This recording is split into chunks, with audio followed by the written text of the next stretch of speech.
So thanks, Greg, for coming out and speaking with me Of here course. at the Outsound YouTube channel show In the Field. And we'd like to talk to artists that are performing at the annual Outsound Music Summit. And you are bringing in your group, Thomas Carnacki, on July 27th. That's right, 27th. It's a 1 week blur to me. So Especially since we're so close to it, I'm sure it's just kind of this looming monolith. there's just so much going on, yes. But I wanted to talk to you. I've had the chance of seeing you perform in various elements, including in Thomas Carnacki, and with various objects, instrumentations, and things. I'm curious if you can tell me a little bit about your early memories of what brought you into music.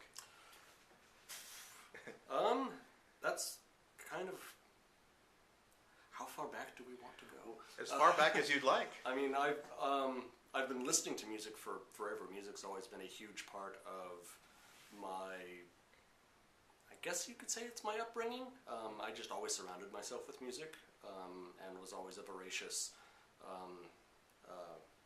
consumer of music. I never really considered the idea of making music until maybe the early thousands. The first group that I was a part of was an ensemble called Irabexed, which my friend Matt was and still is the main person involved in that.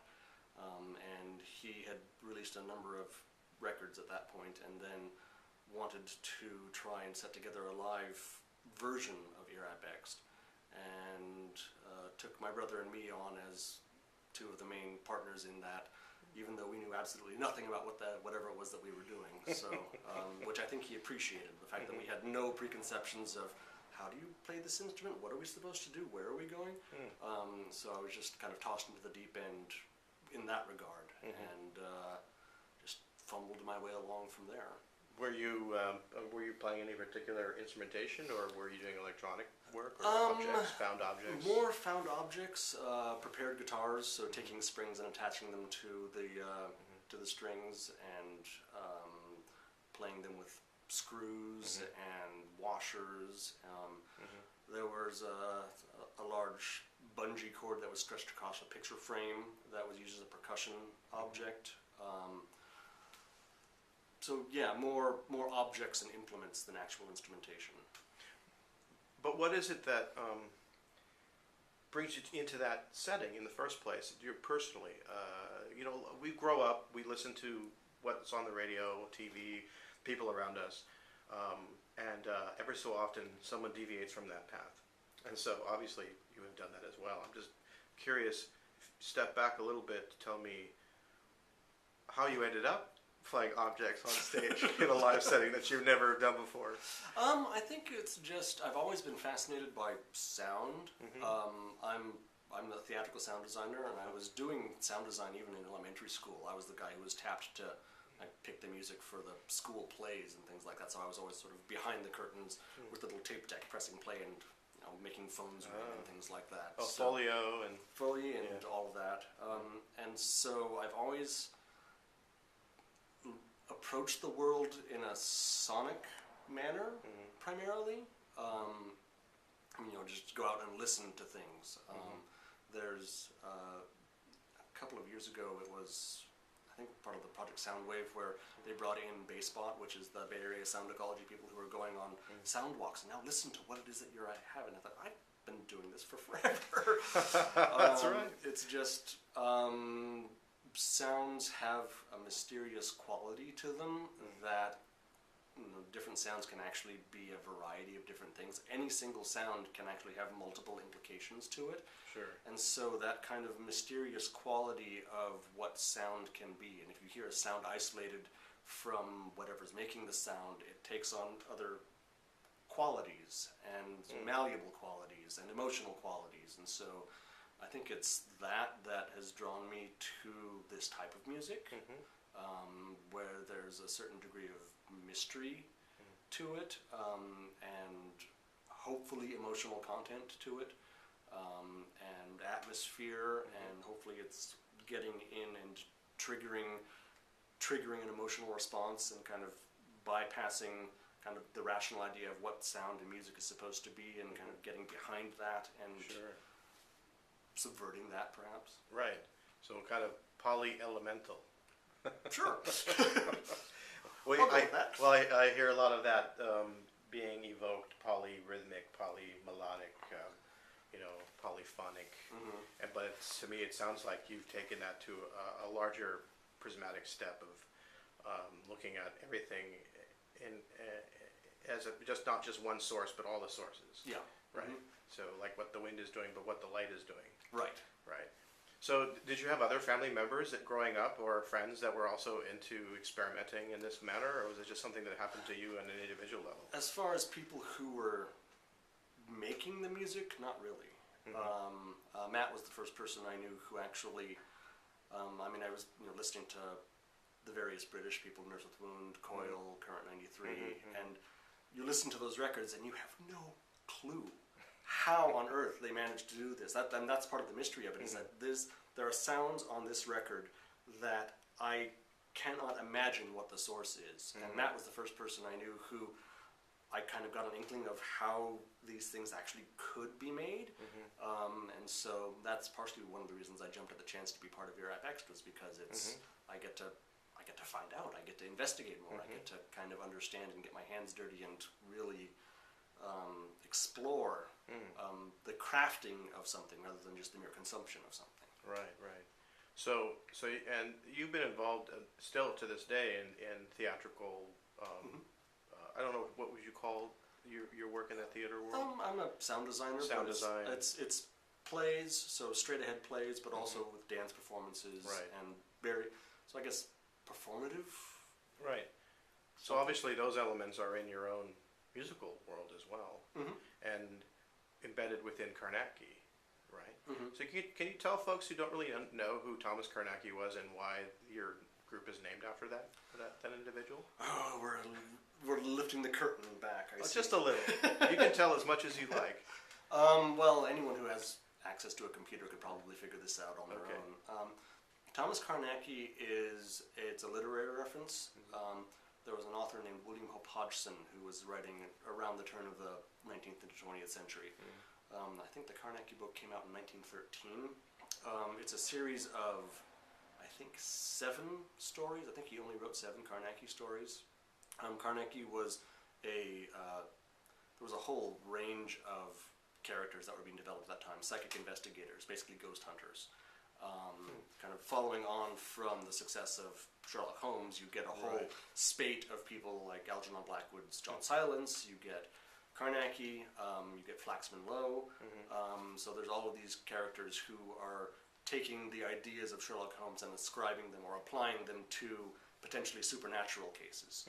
So that's, in a nutshell, who Carnacki was. Right.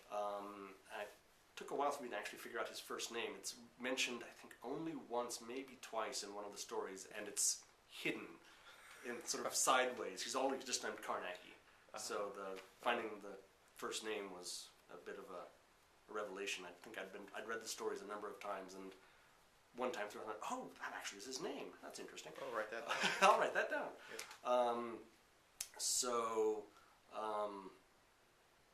I guess there is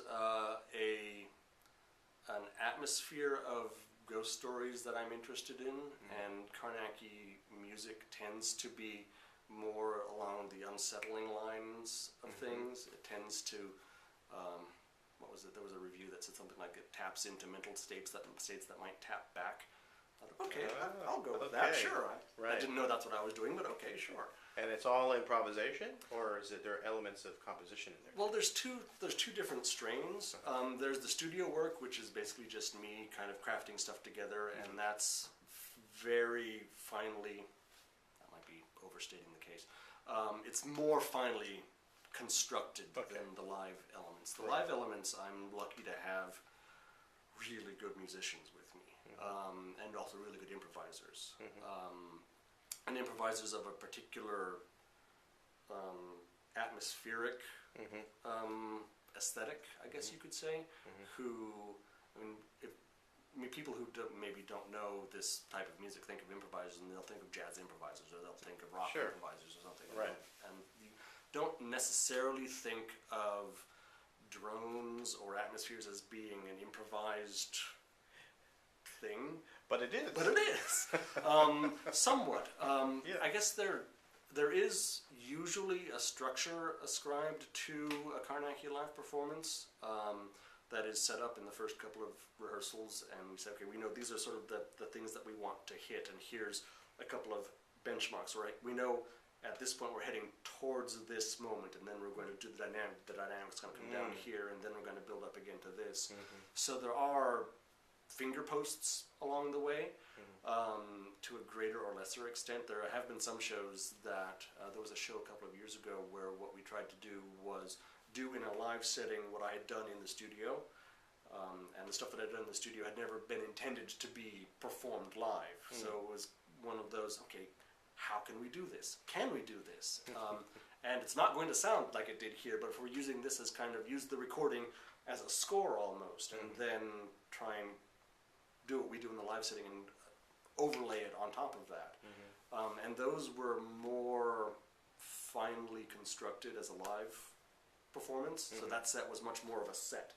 And sometimes we'll just get together and we get maybe one rehearsal, maybe not even with all of us in the room, and then the performance is, okay, here we go. You're right. But again, as I said, thankfully I'm working with musicians who are really, really good and intuitive, and we all really have the antenna to kind of know what everybody else is doing, and we know each other's aesthetics so well that we know what to expect from everybody. Right. So there's a mystery, but then there's also kind of a road out there somewhere in your minds. Yeah. And try to follow those elements and create something. Wow. Who's working with you in the group right now? So for the Outsound show, it's going to be Cheryl Leonard, who was in last year. Yeah, she did a solo set of Yes. her natural objects in film to melting glacier ice. So it's Cheryl Leonard, James Kaiser, who does his own solo work as well. Used to go into the name Petit Mall, and then has taken that to become his he plays a bicycle wheel, right? Bicycle wheel, right? Primarily, that's his axe. We have Sheila Bosco, and then we have Gregory Hagen. So it's going to be 5 people for this particular performance. Gregory, I'm not familiar with him. He plays guitar? Viola. Well, he has played guitar with us, actually. It's not a usual thing for him. He's primarily, I first encountered him as a violist, but he also does a lot of electronics, and he's recently been getting into vocal work, doing a lot of vocal training for overtone singing and things like that. Great. So, and I think I'm getting him to play a couple of small flutes in this particular one. There's going to be a section where there's a duet between Cheryl, who's made a couple of flutes out of kelp. Great. The kelp flutes. That's great. And then so it's going to be her and then Gregory with his flutes. There's going to be a lot of woodwinds on that night, actually, between yourself and the other set with Vinigolia. Well, does kelp really count as wood? Yeah, well, yes, but does a metal flute count as a woodwind? And it does. So therefore, all right then. I would say by logic, a kelp flute is also a woodwind. Okay, I'll go with that. Great. Wow. Okay. I heard you mention a few musical influences, or it sounded like you did. With Nurse with Wound and so forth.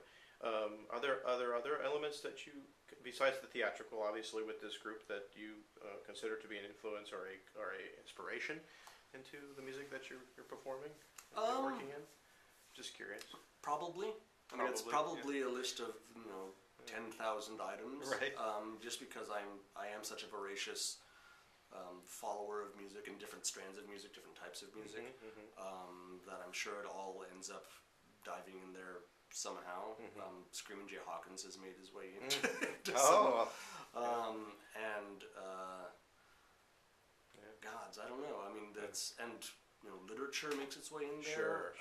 There's especially there's a lot of Eastern European authors whose text, both unconsciously or both subtextually and textually, has made its way into performances.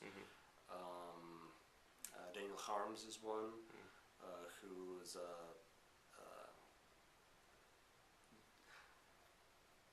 God, how do I describe him? He's a very, very strange author and very absurdist and has a very dry sense of humor, which is something that I always try to inject at least a little bit of. That's something that I think is missing a lot in experimental music in general, is that people tend to not quite grasp that there actually should be a sense of humor about some of this stuff. There's a lot of seriousness that goes on, and it's understandable because of where we come from here in this culture. But and also the nature of the music is a very listening music, right? So people tend to be very quiet and intently listen. So that seriousness, I can see how that can come in. So it's good that you're bringing in humor into the elements, because it is something that's quite rare.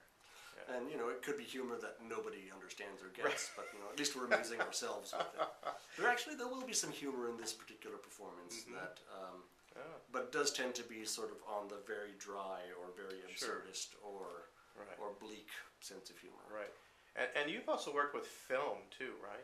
Yeah, within the group context and also outside of within your own career. I've worked with some projectionists and video artists a few times. I'm actually was talking with somebody today about a project that's going to be happening hopefully sometime in the autumn, which is going to involve a projectionist. I frequently work with a guy named Jerry Smith, and also with Lauren Murphy. But I'm a film editor in my day job. That's what keeps the roof over the head and puts the meager food on the table. Right. But oddly, most of the film work that's been used in Carnacki hasn't been my own. It's been other people's, which is strange because I do work in film as my job, but somehow I've managed to try and keep my own work from entering into the group. Maybe that's the plumber syndrome. Right? Exactly. Yeah, exactly. Yeah.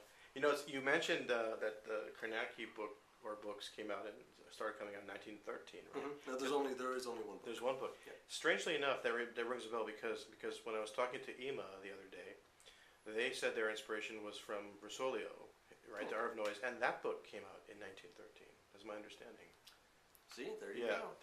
I don't know why I mentioned that. There was something about that year, and it was very interesting and odd that I think stands out above all the other years of the last century.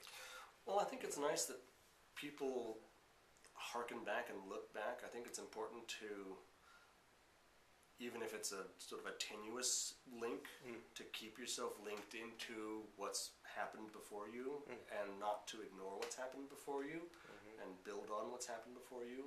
And, if it goes back several generations, then great. Right, exactly. Yeah. Wow. Cool. So I always like to find out, in terms of what you're doing at the summit this year, is it going to be a new concept piece, or is it going to be based on some of your other work with the group? Well, each piece does tend to be a new piece. And there's only a couple of times that we've actually repeated a piece. Right. Which, funnily enough, was one that we did in collaboration with Jerry Smith. We did a piece in conjunction with some footage that he shot of the Chapel of the Chimes. And we did... other people have called it the Haunted Architecture piece, which is not really a name that I like terribly much, but it seems to be the name that's stuck against all of my... Why is that? Why is it called the Haunted Architecture? Because our music is creepy and it's footage of architecture. Oh, I see. Okay, I thought maybe it was something embedded in the architecture or the way how it was built. Well, it is. The Chapel of the Chimes, it is a columbarium, so I can certainly imagine that building being haunted. And there are a couple of, if you look carefully at the footage that Jerry had constructed, there are a couple of ghosts that do sort of pop up. Right, some questionable blurs and lighting. Yes, exactly. Yeah, that's a very circuitous building itself, the interior of it, and the way it's built, that almost it's like a waterfall where it starts low and it goes up, right? And there's all these multiple stairs that turn and twist. And there's little sort of naves and crevices that are dead ends, and it kind of almost has a Winchester Mystery House kind of feel to it, where there's staircases that, where does this actually go? And have you played at the Chapel of the Chimes? I've never played at the Chapel of the Chimes. Right. Yeah, I think I did that one time. A few of us people we know did that a few times. Interesting. So, but you're not having film for this set, right? We're not having film for this particular one. Right. So it's just pure sound, and it's I mean, it certainly is building on some other live sets that we've done, so I think we're drawing from a similar pool as we have for other live sets, but there's certainly new instrumentation, that just because I brought back some bells from Thailand that are going to be part of this particular performance. Okay. And I think, I'm trying to think of Gregory's, not sure Gregory's ever used the flutes or the pipes in a Carnacki setting. I've seen him, he has a solo project called Pale Reverse, and I think there's footage out there of him. There was one performance that I saw him do, solo performance at a place called the Foundry from a couple of years ago, where he did just a gorgeous atmospheric section using just these little flutes. Wonderful. So usually I'll tell people at the beginning of a rehearsal or before we start the rehearsal stage to bring in stuff that either you haven't played in a while that you want to play, or stuff that you want to explore more, or so I kind of, sometimes I'll say, no, I definitely want to bring the kelp flutes in for this one. Or there's certain instrumentation that I'll ask people to just definitely bring this in. But a lot of it is sometimes bring whatever you have that you want. And we'll kind of see what the mix happens. Great. Well, that's what we love to have at the summit, is bring unique experiences for people to walk away with. And it sounds like we're going to give them that again. And I much appreciate talking with you, Greg, about Carnacki and your background. Hey, thanks. It's nice to be here. Great. Thank you.